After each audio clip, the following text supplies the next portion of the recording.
राज्य जहाँ 3 भाई रहते थे। बड़े का नाम भीमा, मंझला का नाम लल्लन और सबसे छोटे भाई का नाम था भोला। पिताजी गुजर चुके हैं, तीनों भाई का विवाह भी हो गया। आज तीनों भाई पिता की संपत्ति का बंटवारा कर रहे हैं। आहा, देखो भाई, मैं सबसे बड़ा हूँ, इसलिए मैं बंटवारे का काम करूँगा। बोलो, तुम लोगों को मंजूर है? भैया, मैं तो मंझला हूँ, आप जो बोलोगे मुझे स्वीकार है। भैया, आप दोनों तो मेरे बड़े भैया हो, मैं तो सबसे छोटा हूँ। आप लोग जो फैसला करोगे मैं उसे स्वीकार कर लूँगा। पिता के जाने के बाद आप दोनों को मैं पिता स्वरूप मानता हूँ। तो फिर ठीक है, सबसे पहले हम खेतों का बंटवारा करते हैं। देखो भाई, हमारे पास 2 खेत हैं और एक मेड़ है। हम लोग 3 भाई हैं, इसलिए 2 खेत में से एक मैं और एक मंझला लल्लन का होगा और बचा मेड़ छोटा भाई यानी कि भोले का होगा। अरे वाह, बहुत अच्छा निर्णय है भैया, मुझे मंजूर है। कहो भोला, तुम तो चुप हो गए, क्या तुम्हें मंजूर नहीं? नहीं नहीं भैया, आप जो कहेंगे वह मुझे मंजूर है। अच्छा तो ठीक है, अब बारी आती है हमारे पिताजी द्वारा लगाए गए आम के पेड़ का। चलो अब आम पेड़ के पास चलते हैं। अब तीनों भाई आम पेड़ के पास आते हैं। आम के पेड़ में 2 डाली है, दोनों डालियों में आम के फल लदे हुए हैं। देखो भाई, ये है आम का पेड़। अब इसका बंटवारा भी कर लेते हैं। देखो, इसमें 2 डाली है और एक जड़ है। इन 2 डाली में से एक डाली मेरा होगा और एक लल्लन का होगा और जड़ भोला का होगा। बहुत अच्छा भैया, ये फैसला भी मुझे मंजूर है। आप लोग तो बड़े हो, मैं तो सबसे छोटा हूँ। मैं भला आप लोगों के बात को कैसे टाल सकता हूँ? मुझे भी मंजूर है भैया। अब तीनों भाई घर के पास आते हैं। अब घर का बंटवारा भी होना है। तो फिर ठीक है, अब बारी आती है इस घर की। इस घर में 4 कमरे हैं और एक छत है। 2 कमरा मेरा होगा और 2 कमरा लल्लन का, और जो खप्पर का छत बच जाएगा वो भोला का होगा। भीमा के इस फैसले से भोला बहुत दुखी हो जाता है, फिर भी बड़े भाई का फैसला मानकर वो कुछ नहीं कहता है। इस तरह घर का बंटवारा भी पूरा हो जाता है। अरे भैया, खेत, पेड़ और घर के बाद और एक जरूरी चीज तो आप भूल ही गए। अरे लल्लन, वो क्या जरूरी चीज है भूल गया हूँ? क्या तुम मुझे याद दिला सकते हो? भैया, पिताजी ने हम तीनों भाइयों के लिए कुछ रुपए पैसे भी तो छोड़ गए हैं, आप उसे कैसे भूल सकते हो?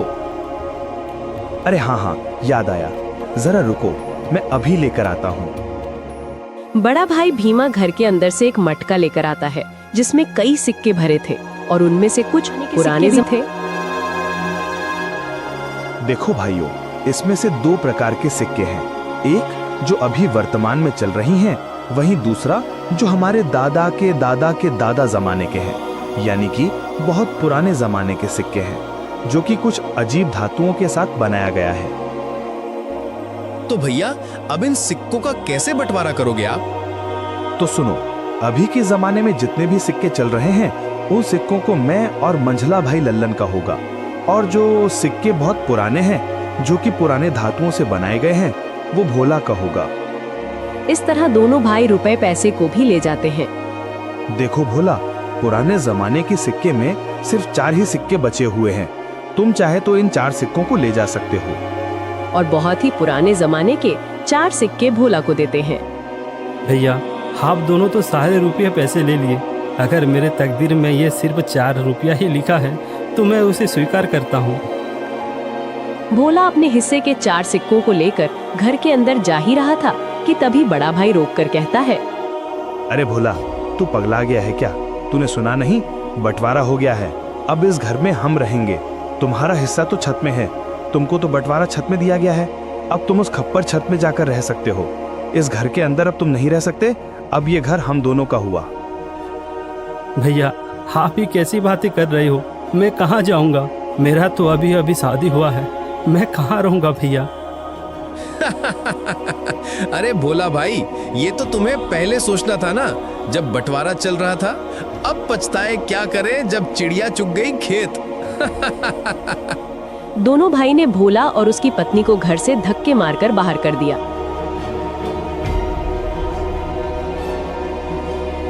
वहीं दोनों पति पत्नी गांव के तालाब किनारे अपनी एक छोटी सी कुटिया बनाकर रहने लगे। हे भगवान, हमारे साथ ये क्या हो रहा है? अब ना घर का रहे ना घाट का, कैसे चलेगा जीवन? 2 वक्त की रोटी तो छोड़ो, एक रोटी भी नसीब में नहीं है। अब रोते जाओ, जी भर के रोते रहो। अकल तो तुम्हारी घास चढ़ने गई थी, मेरी मती मारी गई थी जो मैंने तुम्हारे साथ विवाह किया। मेरी तो किस्मत ही खराब है। बड़े भाई बोलकर तुमने कुछ ज्यादा ही इज्जत दे दी। देख लिया नतीजा, अब भुगतो। पद्मा, वह दोनों मेरे, अब बताओ भला मैं उनसे कैसे सवाल जवाब करता? अच्छा, तुम्हारे बड़े भाइयों ने तो अपने छोटे भाई के लिए कुछ नहीं सोचा, सब कुछ तो रख लिया। तुम्हारे हिस्से में क्या दिया है? खेत के नाम पर मेड़ दिया है और पेड़ के नाम पर जड़ दिया है, घर के नाम पर छत दिया है और पैसे के नाम पर ये आदम जमाने के 4 सिक्के दिए हैं। पद्मा, अब बस भी करो, और कितनी ताने मारोगी? अब छोड़ो उन बातों को। चलो छोड़ दिया, अब बताओ आगे का क्या? क्या करोगे, क्या खाओगे, कुछ बताओगे मुझे? मैं क्या करूं पद्मा, अब तो मेरे पास कुछ भी नहीं है। एक काम करता हूँ, मैं मुखिया के पास इन पुराने सिक्कों को लेकर जाता हूँ। शायद इन सिक्कों के बदले मुझे कुछ नया सिक्का मिल जाए।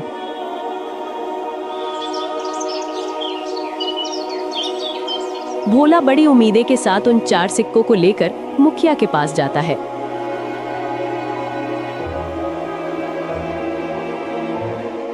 अरे भोला, तुम यहाँ? बताओ कैसे आना हुआ? मुखिया जी, मेरे पास ये सिर्फ 4 सिक्के ही हैं। क्या आप इन सिक्के के बदले मुझे कुछ नए सिक्के दे सकते हैं? अरे भोला, ये सिक्के बेकार हैं, अब ये चलन में नहीं रहा। भला तुम्हें इन सिक्कों के बदले कौन पैसे देगा? सच में तुम बहुत भोला हो। अब मैं क्या करूं? हे भगवान, मैं तो बर्बाद हो गया, मेरा सब कुछ लूट गया। अब देखो भोला, मैंने भी तुम तीनों भाइयों के बंटवारे की बात सुनी है। सुनकर बहुत बुरा लगा। दोनों भाइयों ने तो सब कुछ ले लिया और बदले में तुम्हें कुछ नहीं दिया। ऊपर से उन निर्दयी भाइयों ने तुम्हें घर से भगा भी दिया। हे भगवान, ऐसा भाई तो दुश्मनों को भी ना मिले। अभी क्या करूं मुखिया जी? लगता है मेरी तकदीर में कुछ नहीं है, मेरा मर जाना ही ठीक है। तुम्हारी दुख मुझे देखा नहीं जाता भोला, पता नहीं क्यों। वैसे तो मैं किसी के ऊपर दया नहीं करता, फिर भी तुम्हारा दुख देखकर मेरे जैसे कठोर दिल भी आज पिघल गया। एक काम करो भोला, कल से तुम और तुम्हारी पत्नी मेरे खेतों पर काम करो। मैं जितना मजदूरी दूसरे मजदूरों को देता हूँ, उससे ज्यादा मजदूरी मैं तुम दोनों को दूंगा। वैसे भी तुम्हारे पास अभी कोई काम नहीं है। हाँ मुखिया जी, मैं आपके यहाँ काम कर, मेरी पत्नी भी काम करेगी। ठीक है भोला, तो फिर कल सुबह से खेत पर काम के लिए आ जाना। और ये तुम अपने सिक्के अपने पास ही रखो, शायद यही तुम्हारी 4 रुपए की तकदीर वाली निशानी है। भोला उदास होकर वापस अपने कुटिया पर आता है। भोला की पत्नी रास्ता देख रही थी। भोला अपनी पत्नी के पास आकर सारी बातें बताने लगता है। अब यही दिन देखना बाकी था, अब हमें दूसरे के खेतों में काम करना पड़ेगा। हाय रे मेरी किस्मत। अब देखो पद्मा, तुम ज्यादा ज्ञान मत दो, हमें काम मिला है, कल से काम पर जाना है। इस तरह दिन गुजरता गया।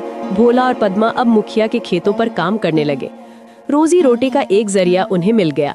खेतों पर फसल लहलहाने लगी। अरे भैया, इस साल तो हमारा फसल बहुत अच्छा हुआ है। हाँ भाई, इस साल तो बहुत ज्यादा फसल हुआ है। इस साल बहुत आमदनी होगा। अब चलो भैया, अब घर चलते हैं, कल सुबह फिर आएंगे।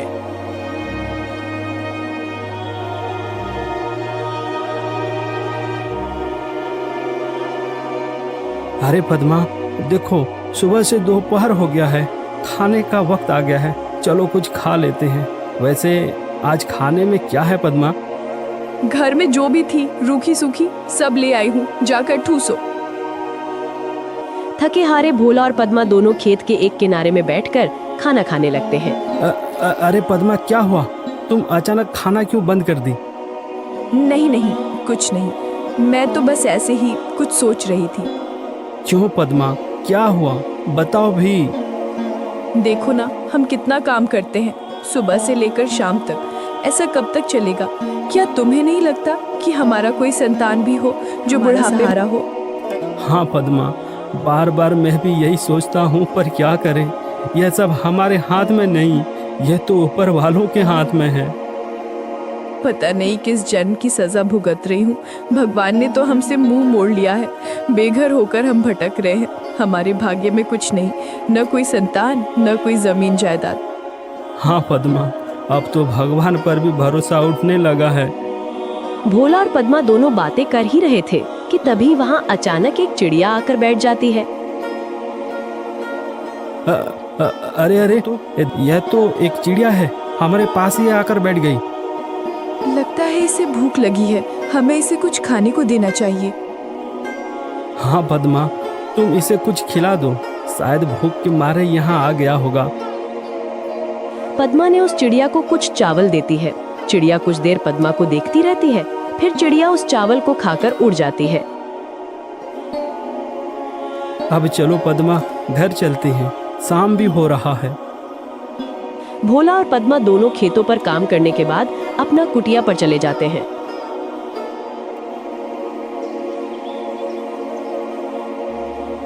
सुनिए भोला जी, ये फावड़ा उठाओ और मेरे साथ चलो।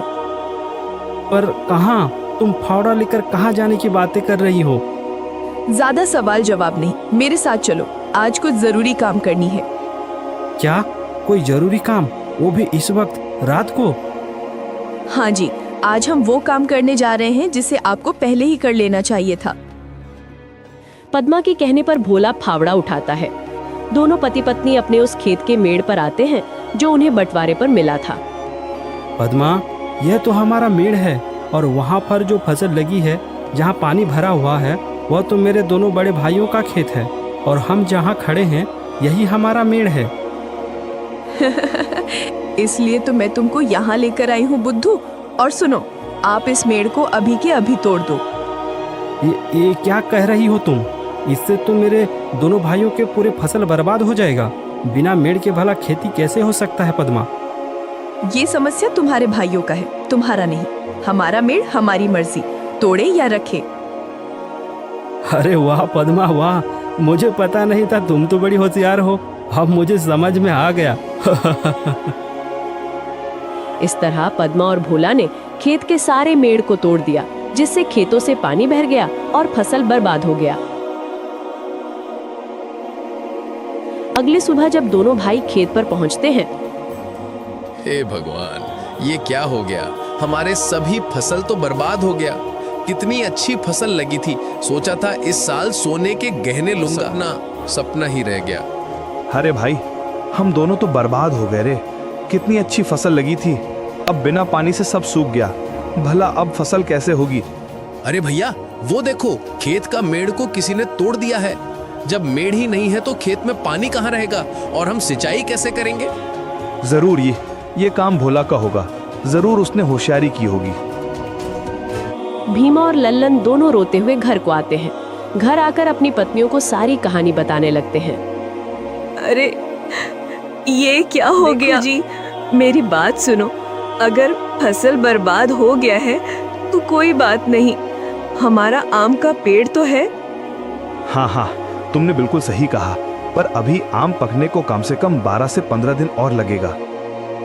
हाँ भैया, जब आम पक जाएंगे तो हम उसे बाजार ले जाकर अच्छे पैसे कमा सकते हैं। हाँ लल्लन, तुम बिल्कुल ठीक कह रहे हो। अब यही एक रास्ता बचा है, वरना हम सब भूखे मर जाएंगे।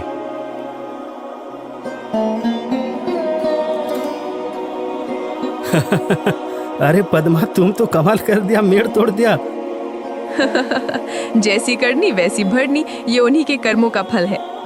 सुनो जी, आज रात हमें और एक काम करना है। अरे पद्मा, इस बार क्या करना है? अरे बुद्धू, तुम अब देखते जाओ, वो तुम्हें शाम होने के बाद ही बता। जैसे ही शाम हुआ, पद्मा और भोला दोनों कुल्हाड़ी लेकर उस आम के पेड़ के नीचे पहुंच जाते हैं जो उन्हें बंटवारे पर मिला था। सुनो जी, क्या यही वो आम का पेड़ है? हाँ पद्मा, यही तो बंटवारे वाला आम का पेड़ है। एक डाल पर बड़े भैया और एक डाल पर मंझला भैया का अधिकार है। तो फिर हमारा हिस्सा कौन सा है? अरे पद्मा, मैंने तो पहले ही तुम्हें बता दिया था कि हमारा हिस्सा सिर्फ जड़ है, इसके अलावा और कुछ भी नहीं। तो फिर ठीक है, इस पेड़ का जड़ तो हमारा है, इसलिए इस जड़ को रखे या काटे हमारी अपनी मर्जी। दोनों पति पत्नी आम के पेड़ को काट देते हैं। आम का पेड़ नीचे जमीन पर गिर जाता है। एक जोरदार आवाज होता है। भीमा और लल्लन दौड़कर पेड़ के पास आते हैं। भोला और पद्मा को दोनों भाई पकड़ लेते हैं। अच्छा, तो तू है भोला, तू हमसे बदला ले रहा है। आज तो तेरा खैर नहीं, तुझे तो इसकी सजा जरूर मिलेगी। अरे रुको भैया, हम इन दोनों को राजा के पास ले चलते हैं और इनको कौड़े की मार वाला सजा दिलवाते हैं। हाँ, बिल्कुल ठीक कहा लल्लन तुमने। भोला और पद्मा को दोनों भाई रात भर कमरे में बांध कर रखते हैं।